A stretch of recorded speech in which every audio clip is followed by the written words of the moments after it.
Amani iwe juu yako mfuatiliaji unayetutazama hivi sasa. Mbele yako aliyeketi ni Heavyweight_Dulla, ndivyo anapopatikana kwenye mitandao mbalimbali ya kijamii.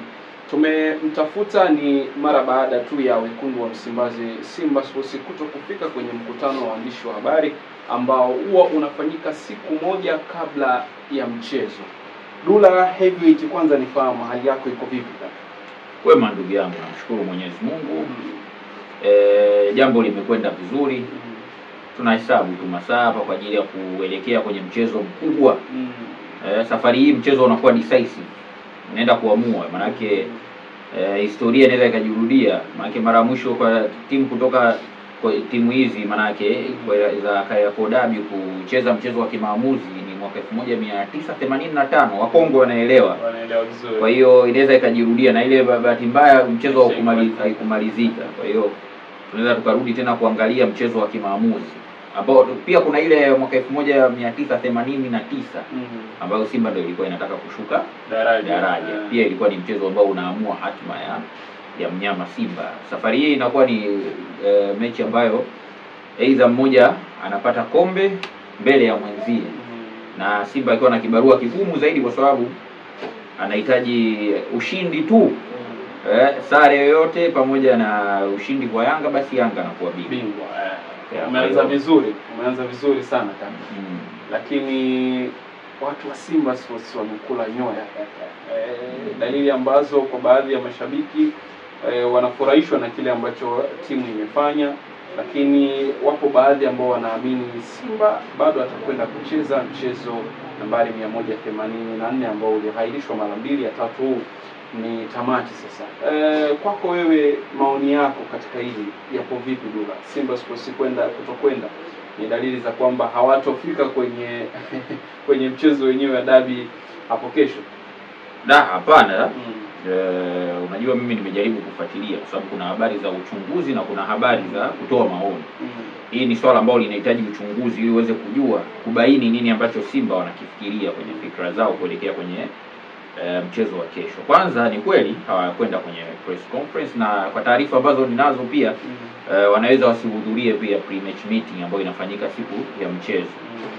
Lakini hii yote ni kwa ajili ya kuhamisha discussion. Unajua discussion ni base zaidi kwenye haya mambo, kwamba maana Simba hajaenda, Simba hivi, je watatokea, je hawatocheza hivi na hivi, na kupunguza ile pressure ya mitandaoni kuwataka wachezaji. Nafikiri inaeleweka kwamba kwa sasa hivi tulipofikia kwenye mitandao mingi ya kijamii, wasemaji wengi wa kwenye mitandao huko wamekuwa waki underrate sana Simba, kwamba kwamba Simba hawezi kumfunga Yanga na vitu kama hivyo, kutokana na record ambazo zimekuwa zikiendelea, Yanga kushinda mechi zake nyingi na vitu kama hivyo dhidi ya Simba. Zimefanya sasa kujaribu kuhamisha discussion ili discussion sasa irudi kwenye mambo ya nje zaidi. Alafu pia Simba muda huo nikwambie tu kwamba wanaendelea na maandalizi yao vizuri, yani wako effective, wanaendelea na maandalizi na kila ambacho kinahitajika kuelekea kwenye mchezo wa kesho wanakifanya kwa uzito mkubwa. Kwa hiyo hili swala la kusema hawajaenda kwenye press conference au kutoenda kwenye pre-match meeting isikuchanganye ndugu yangu. Mnyama Simba kesho wanaibuka pale uwanjani vizuri, na wanaibuka na nguvu kubwa kwa sababu maandalizi wanaofanya ni mazito. Kwa hiyo discussion tu itakuwa imehamia kwenye haya mambo ya kama hivyo, mambo hayajatokea, mambo ya nini, lakini yale mambo ya kwanza sasa ku underrate wachezaji, sijui nini, kuna hichi kuna kile ambacho kinaweza kika affect saikolojia ya mchezaji mmoja kuelekea kwenye mchezo. Simba wametaka isiwe. Kwa hiyo bora ya discussion mambo mengine ambayo hayawaffect wachezaji, ndio kitu ambacho Simba Sports Club wamekifanya kuelekea kwenye mchezo wa kesho, na nafikiri ni good idea, japokuwa inaweza ikaumiza kote kwa sababu kuna baadhi ya mashabiki ambao hawaelewi hii move imekaa vipi. Wanaweza wasione kwamba game ipo na nini, wakashindwa kuelewa kwa sababu hata mashabiki wana maandalizi yao pia, unaelewa. Kwa hiyo inaweza ika affect kidogo uhudhuriaji wa mashabiki wa Simba kuelekea kwenye mchezo husika, ambao katika mchezo ambao Simba wanahitaji mashabiki wengi zaidi msimu huu, basi ni mechi ya Yanga dhidi ya Simba. na ni kwa sababu ni mechi ya maamuzi na inaamua hatima ya msimu huu kwa Simba Sports Club, ambaye kama atakosa nafasi ya kutoa ubingwa basi anaondoka patupu kwa mwaka wa 4 huu. Zile tiketi ambazo kwa zimekatwa tarehe 8 ya mwezi wa 3 zitatumika kwenye mchezo unaofuata hapo kesho. Lakini unadhani mwitikio wa mashabiki utakuwa kwa kiwango hicho, hususan kwa upande wa Simba Sports, kama ambavyo umezungumza kwamba wachezaji wanahitaji idadi kubwa zaidi ya mashabiki, nadhani kuwapa motisha ili kutafuta kile ambacho wengi ndicho wanakwenda kukitafuta kwa uwanjani? Of course hili sakata litaathiri kidogo uhudhuriaji wa mashabiki, hiyo iko wazi, kwa sababu sana sana mashabiki wa Simba ambao wapo dilema, kwa sababu kumbuka kuna tamko ambalo Simba walitoa kwamba mechi kisogezwa kutoka Juni 15 kwenda kwenye tarehe tofauti basi hawatoitambua. Kuna baadhi ya mashabiki ile taarifa bado wanayo kichwani na wanaendelea kusimamia msimamo huo. Kwa hivyo naona uhudhuriaji wa mashabiki upo upande, yani ile athari ya uhudhuriaji inaweza ikawa upande mmoja, upande wa Simba. Lakini Yanga kama kawaida wao watakwenda kuangalia mchezo kwa wingi sana, kwa sababu kwa upande wa Yanga wao ni kama wana ushindi, umeelewa? Ni kama wana ushindi kwamba matakwa yao yamesikilizwa, umeelewa?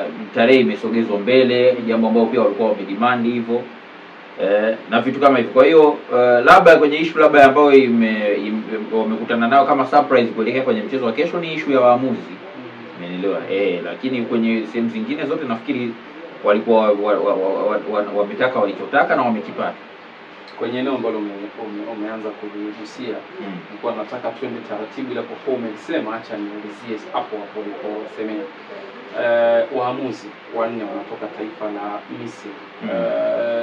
Nikirejea nyuma alikuwa amepangwa Rajiga, na wengi walimzungumza Rajiga kwa sababu ni mwamuzi ambaye anapata mechi za kimataifa na anachezesha vizuri. Uwepo wa marefa ambao wanatoka katika taifa la Misri ni tafsiri ya kwamba mpira utakwenda kuamliwa katika haki, lakini ili unaliona ni takwa la nani kwako kwenye zile za uchunguzi? Simba Sports wanaweza kuwa wamepenyesha hilo, au ni bodi ya ligi wameona kwamba kuna umuhimu au ipo haja ya kuleta waamuzi nje na wale ambao huwa wanashughulika katika hizo mechi? Unajua hili swala ni mimi mwenyewe lilikuwa kwangu kama surprise. Sikutegemea kama kuna hii move ya kuleta waamuzi wa nje, niwe kweli. Na nilijaribu kumsikiliza mwenyekiti kamati ya waamuzi Bwana Hamdun, ambaye alisema kwamba hii ni idea ya pamoja, unaelewa, bodi ya ligi ikishirikiana pia na TFF walikaa wakadiscuss, wakaona kutokana na uzito wa mechi husika, ukubwa wa hadhi ya ligi pamoja na ubora wa dabi, ambao dabi hii nafikiri ni ya 3 barani Afrika currently, wakaona kuna haja usiwe na manunguniko yoyote ya kimaamuzi. Na nashangaa sana, unajua sisi wa Tanzania ni design kama hatujui tunahitaji nini kwenye maisha yetu. Unakuta mtu tulikuwa kila baada ya dabi kumalizika discussion kwenye maredio, mavipindi nini, inakuwa ni waamuzi wamefeli.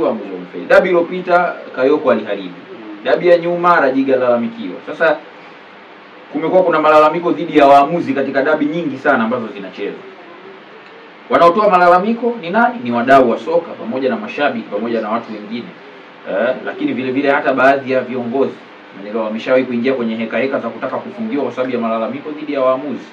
Sasa safari hii wenye mamlaka wameleta waamuzi kutoka nje, hao wanaanza tena kulalamika kwamba sijui kwa nini waamuzi wanatoka nje na vitu kama utasema ndio mara ya kwanza waamuzi wanakuja kutoka nje. Mechi ya Simba na Azam FC ishawahi kuamuliwa na waamuzi kutoka Somalia. Nafikiri inajulikana. Sasa kwa nini leo hii inaonekana kama vile waamuzi kwenye kuja kusimamia na ni waamuzi wazuri?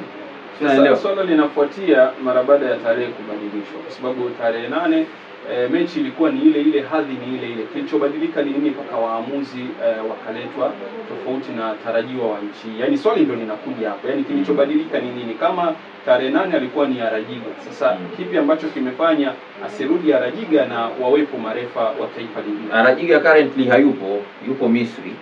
Sawa. Kwa hiyo wengine pia wenye hadhi hao ambao wanalalamika. Sasa wana hadhi alafu wanalalamikiwa kila baada ya mechi. Kayoko kila baada ya mechi analalamikiwa penalty tatu. Ukumbuke pia hata wa Misri kwao walikuwa na malalamiko kutoka kwa Al Ahly kwa Zamalek, na dabi ilishindikanika kwa sababu Kayoko unajua wao mabe kitu hata hiyo dabi ya Cairo, umeelewa? Malalamiko yamekuwa mengi kwa sababu nitakupa tofauti. Ndio yule anatoka Misri, hafungamani na Simba wala Yanga. Ndio. Lakini anapokuwa kwao Misri anaweza akafungamana na moja ya timu. Hiyo ni kitu ambacho kina nini? Kwa sababu mbona kwenye mechi za kimataifa refa hawezi kuletwa ambaye anatoka ukanda mmoja na timu yoyote inayocheza. Mbona hiyo hatuoni? Basi ingekuwa hivyo raha, basi mechi ya nyumbani anachezesha watu wa Tanzania, mechi ya away anachezesha mtu kwa mfano kama Simba inacheza na Al Ahly anachezesha Misri, ingekuwa fair? Isingekuwa fair, si ndio? Sasa kama kwao wanamlalamikia ni kwa sababu either anafungamana na giant mmoja wa Cairo, kama si Zamalek basi Al Ahly. Kwa hiyo sioni sasa sababu ya kucompare vitu kama hivyo, kwa sababu ni very big difference. Umeelewa? Anakuja hapa Simba na Yanga zote yeye hana muda nazo. Yeye timu yake anaoipenda ipo kwao Misri. Kwa hiyo anakuja hapa kusimamia sheria. Na huyu refa ni mzuri sana. Labda niombe kitu kimoja. Unajua mechi ya Yanga na Simba hii tumeizungumzia sana kwenye before tarehe 8. Tulizungumzia sana kiufundi kabisa. Umeelewa? Na safari hii imetunyima sana kuizungumzia kiufundi kwa sababu matukio ya hapa na pale yamekuwa mengi sana. Na watu wanataka kusikia jambo linaloendelea current kuliko kudili na kuruka step. Sasa miongoni mwa vitu ambavyo nina uhakika navyo ni kwamba mechi kama hizi zinaamuliwa na quality ya mchezaji mmoja mmoja. Unaweza ukawa na performance as a team, ukawa na performance nzuri, lakini kumbuka unaenda kucheza na timu ambayo, yani kwa kifupi timu zote zina performance nzuri. Labda niweke hivyo kwa sababu zimepishana alama moja mpaka mwisho wa ligi. Na still wao kwa wao ndo wana decide nani atachukua ubingwa. Na timu zote hizi zote mbili zimesha prove kwamba zinaweza zikakuangusha when it matters most. Lakini tukianza na Yanga wametuangusha when it matters, yani kwamba pale inapohitajika zaidi basi wanaangusha, ikiwemo mchezo ambao walitoka sare dhidi ya MC Alger ya bila kwa bila. Walikuwa wanahitajika kupata bao moja. It matters only one goal. Unashindwa kufunga, unaenda unafunga mechi zinazofuatia za ligi 5, 6, 5, 3, 4 nini, lakini inapohitajika goli moja alishindwa kudeliver hiyo goli moja. Wakajikuta nafasi ya 3 wanatoka kwenye hatua ya makundi. Simba inakuwa timu pekee ambayo haijawahi kufeli kwenda kwenye edition kwenye stage inayofuata baada ya Champions League group stage. Sio, unanielewa? Yanga wakashindwa. Ya Simba naye it matters most kwenye finali. Mbili, umeshafika finali all the way. Ulitakuwa uhakikishe tu kwamba unapoenda away usiconcede mabao, unapokuja nyumbani upate mabao. Imeshindikana. Wakafeli. Wakaenda kucheza na Singida. It matters kwa sababu ilihitajika wao waweze kushinda mchezo waende kwenye finali, wakashindwa kuprove. Wakafeli. Si ndio? Sasa bado kuna wote wawili hawa ambao wameshindwa kuprove when it matters most wanakutana wao wenyewe kwa wenyewe. Kwa hiyo probably ikitokea sare mtu atakuwa anaeleweka, japokuwa hiyo itakuwa ni faida zaidi kwa Yanga. Umeelewa?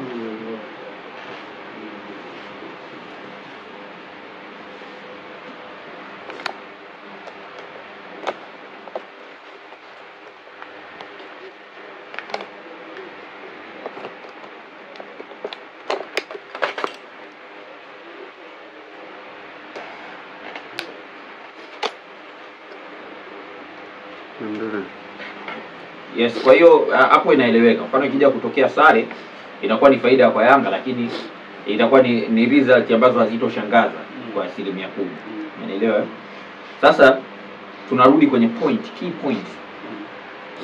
Hizi timu zote mbili ni timu bora. Na sitaki kusema nani mzuri nani sijui nini, kwa sababu timu zote mbili zinaweza yoyote anaweza akashinda na isiwe big deal. Sawa? Lakini tu labda niseme kwenye ngo moja kwamba hizi mechi zinaamuliwa na individual brilliance, uwezo wa mchezaji mmoja mmoja, kwa sababu walimu wa timu zote mbili probably watakuwa wameshasomana mpaka dakika hii. Wapi hapo madhaifu ya Simba, wapi hapo madhaifu ya Yanga. Sawa? Tunaenda kwenye encounter ambayo tunategemea zaidi solution kutoka kwa mchezaji mmoja mmoja. Na nikitizama kwa umakini kitu ambacho Yanga kinawasumbua ni pamoja na wachezaji wale ambao wana usumbufu, wenye uwezo mzuri wa kudribble mipira, wenye kasi, umeelewa? Kulingana na sasa nazungumzia Yanga. Ndio. Wachezaji ambao wanawasumbua ni wale wenye usumbufu. Unajua wachezaji wenye usumbufu. Nawafahamu. Kwa mfano mtu kama Eli Mpanzu, sio lazima afunge bao ndo useme kwamba ameperform vizuri, ila ni mchezaji ambaye akiwepo tu ile threat yake, usumbufu wake, uwezo wa kudribble, kasi yake, kufika kwenye maeneo na nini, inaweza ikawapa shida sana Yanga. Na Yanga wamekuwa ni moja ya timu aggressive sana, especially wanapocheza na timu kama Simba Sports Club. Sasa wanaenda kukutana na muamuzi Amin Mohamed Amin Omar kutoka Misri, ambaye huyu kutoa penalty kwake ni jambo la kawaida sana. Nafikiri kama wamefuatilia michuano ya CAF Champions League, walikuwa group moja hawa na Al Hilal na TP Mazembe. Ndio wanajaa. Nakumbuka. Mechi ya TP Mazembe ambao ya Al Hilal ambao walishinda mabao 2-1 dhidi ya TP Mazembe. Unaelewa? Walitoa penalty dakika 22 tu ya mchezo. Mohamed Abdulrahman ali-convert. Umeelewa? Akaja akapewa pia robo finali ya michuano ya kombe la shirikisho barani Afrika. USM Alger na CS Constantine zote kutoka nchini Algeria. Mchezo wa second leg USM Alger yupo nyumbani. Sio, unanielewa? Alitoa penalty dakika 25 ya mchezo ikiwekwa kambani na Adem Aliget. Sio, umeelewa? Lakini kwenye mchezo wa ligi Al-Masri wanawakaribisha Al-Ahli Boja Al-Arab. Al-Ahli wanashinda kwa mabao 4-0. Alitoa penalty kwa Al-Ahli. Umeelewa? Penalty ya kwanza kabisa Marwan Atia anaiconvert. Kwa hiyo najaribu tu kuambia kwamba katika incidents iliyopita penalty 3 zilitokana na wachezaji ambao nimetaja wana sifa za usumbufu. Sasa kwa kipindi kile alikuwa ni Kibu Dennis. Safari hii kuna Eli Mpanzu pamoja na Kibu Dennis bado yupo. Kwa hiyo uhakika wa wachezaji wawili kufika kwenye box ni mkubwa, na Yanga kwa sababu wanapenda kuwa aggressive kwenye box, probably wanaweza wakamchezea rafu au wakamgusa kwa bahati mbaya na huyu jamaa akafunika, au ni shida yoyote. Na by the way akishamaliza hii anaondoka zake kwao. Kwa kumbe wale makosa aliyoshindwa kufanyiwa kazi na Kayoko, sasa wameleta mtu ambaye anaweza kufanya kazi vizuri. Inawezekana, ila mimi najaribu tu kuwaonya. Lakini jambo jingine, okay, unaelewa? Huyu jamaa anamwaga kadi kama njugu. Naambia mapema, sawa, kwa sababu unajua mimi nikizungumza mambo maana yake nakuwa na uhakika na hivyo vitu. Ni swala la muda kutimia. Of course. Huyu jamaa anamwaga kadi kama njugu. Kama njugu. Imagine katika mechi 9 za Egyptian Premier League, mechi 9 ametoa kadi za njano 32. Mechi 9 kadi 32. Sio, unanielewa? Sasa kuna wale wachezaji ambao mara nyingi marefa wa ndani wanawaogopa. Sio, unanielewa? Marefa wa ndani huwa baadhi ya wachezaji wanawaogopa. Na wanacheza sana rough. Kuna tactical fouls alafu kuna zile intentional fouls ambazo zipo tu hivyo. Umeelewa? Na washauri, na timu ambayo inacheza aggressive zaidi inajulikana ni Yanga. Sasa ikitokea unacheza aggressive, huyu jamaa anakulima kadi ndugu yangu.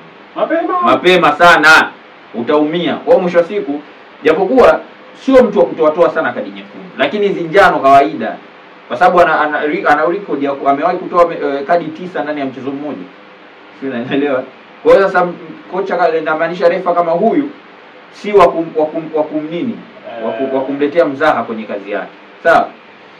Kwa hiyo katika hii engo naweza nikasema napenda kuona na nahisi nitaenda kushuhudia dabi ambayo itakuwa fair kimaamuzi. Na nimejaribu kuzunguka baada ya hii taarifa, nimeona wengi ambao wanahuzunika kuletwa kwa refa mgeni ni zaidi Yanga mashabiki, kwa sababu nimeona andiko la Manara, nimeona swala, lakini vile nimesikia pia tamko la Ali Kamwe akiwasilisha kwamba wao kama klabu watapeleka malalamiko yao ya kwenda kwa TFF kwa maandishi kwamba kuhusiana na kuwa appointed kwa referees ambao ni wa nje. Yaani bado kuna sakata litafuata tena. Wanaona kama kuna ukiukwaji wa kanuni na vitu kama hivyo. Sasa mimi nawaambia tu wange focus na mchezo, kwa sababu referee ni mtu ambaye anasimamia mchezo, kwani lazima awe Mtanzania ndo atakuwa ndo mtahisi kwamba, kwa sababu kama mnataka referees Mtanzania, kwani mna nini? Yani kuna nini baina yenu na mareferees wa Kitanzania? Unaelewa? Kwani yule ajui? Kwani sheria za mpira si zile zile 17 zile zinatumika, iwe refa kutoka England, awe kutoka Germany, awe kutoka Turkey, awe kutoka Misri, awe kutoka Algeria, awe kutoka Kenya. Umeelewa? Maamuzi yanakuwa yale. Sheria za mpira zile. Referees anakuwa guided na hizo sheria, anazitafsiri. Umefanya foul, ataweka foul. Umecommit foul ndani ya penalty box, ataweka penalty. Sasa unalalamika nini? Hakuna tofauti, hakuna kanuni za referee wa Misri ambazo zinatofautiana na referee wa Kibongo. Kwa watulie, wangefocus na mchezo. Kwa hiyo ni kwamba tu mimi kwa style hiyo naweza kusema Yanga watakuwa na sijui nitumie kauli gani, lakini ni kwa sababu pia watu wengi wameshawa backup Yanga kwamba wana timu nzuri ya kuweza kuifunga Simba, wana Pacome, wana Chama, wana Prince Dube, sijui Clement Mzize, I understand. Lakini nao pia watu wasisahau kuambia Simba nao kwenye individual players mmoja Simba ndo wanaongoza kwenye kila jambo. Top scorer upo Simba, mtu mwenye assist nyingi wa kwanza hayupo nje, hayupo Simba wala Yanga, lakini anayefuatia upo Simba. Umeelewa? Wachezaji ambao wana impact kubwa zaidi kwenye maeneo ya kiulinzi, kwa sababu goalkeeper Musa Pinpin Kamara ndo anaongoza kwa clean sheet. Yaani watakuwa pia waambiwe kwamba Simba nao si kitoto kwenye mchezaji mmoja, kwa sababu kuna timu moja kwenye mitandao ya kijamii inakuwa praised zaidi. Umeelewa? Kwa hiyo hata kwenye point, na ndio maana hata kwenye point mambo hayaongopi. Huyu ana pointi 79 au mwingine 78, tofauti moja. Sasa utasema kwamba huyo sijui mbingu, na kama ukiangalia matokeo ya michezo ya nyuma kweli ni good, lakini timu azigandi zile sio barafu, zinabadilika kabisa. Umeelewa? Na kila siku zinakuja na approach mpya, zinakuja na mbinu. Kwa sababu ingekuwa hivyo basi huyu anayeshinda kila siku angekuwa anashinda milele. Mbona kuna siku anapoteza? Kwa hiyo inapokuja swala la kuamua kwa mchezaji mmoja of course Simba naona ina wachezaji mmoja hatari zaidi. Mi kwa hapo sina la nyongeza hivi. Nitasubiri tu kesho saa 11 ndio jambo lenyewe, na hapo baadaye nitakuwa nimetulia kusubiri kuona Simba ataenda katika uwanja wa mazoezi au safari hii atatulia na kikosi chake kwa ajili ya maandalizi ya mchezo wa hapo kesho. Naomba tuweke nukta, niseme tu asalamu alaykum.